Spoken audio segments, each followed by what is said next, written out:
je vais demander à chacun et chacune de reprendre finalement son leadership.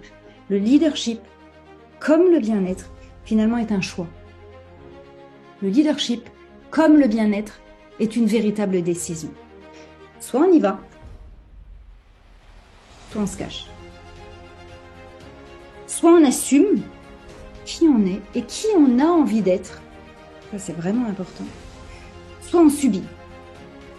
Et soit finalement on subit les règles, soit on les crée. À vous de décider quelle femme et quel homme vous avez envie d'être dans votre nouvelle vie. Déjà, cette question essentielle, laquelle est-elle? Et est-ce que ça vibre à l'intérieur de vous?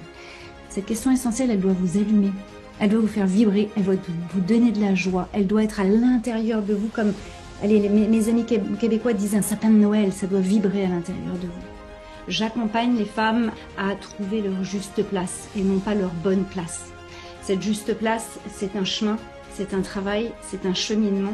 Mais en tout cas, si déjà on met son attention sur la juste place, je pense qu'il y a vraiment un pas déjà de franchi. J'espère vraiment que vous vous êtes dit, ok, quelle femme j'ai envie d'être dans une semaine, dans 10 jours, dans 15 jours. Et que vous vous êtes comporté comme cette femme que vous avez envie d'être, qui a déjà ce désir, qui est déjà dans cette pulsation-là de désir, de leadership, et que vous êtes comporté dans votre journée comme cette femme-là. C'est ça qui va faire le switch, je vous le garantis. Vous êtes des femmes d'envie. Vous ne pouvez pas être complètement dans le flou et être leader. C'est impossible. Ma conviction, et pour toutes les personnes qui me connaissent, elles savent que être aligné, c'est finalement quoi? C'est assumer une clarté absolue. C'est ça, d'être aligné. Et je rappelle qu'un leader, qu'une femme leader, c'est une femme qui sait se diriger émotionnellement, peu importe ce qui se passe dans sa vie. Peu importe les circonstances externes. Quand il y a comparaison, il y a ego qui se met en place.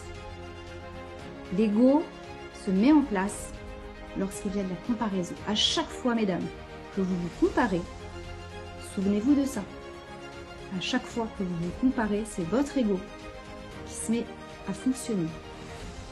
À chaque fois que vous vous critiquez, à chaque fois que vous êtes dans le jugement sur vous ou sur les autres, c'est l'ego qui se met en place. La critique, ça se travaille. Le regard de l'autre, ça se travaille. La validation d'un de ses pairs, ça se travaille aussi. Quelle légende personnelle vous avez envie de laisser? Quelle empreinte personnelle vous avez envie de laisser? Je parle très souvent de votre fonction unique. Vous avez envie de laisser quoi sur cette terre?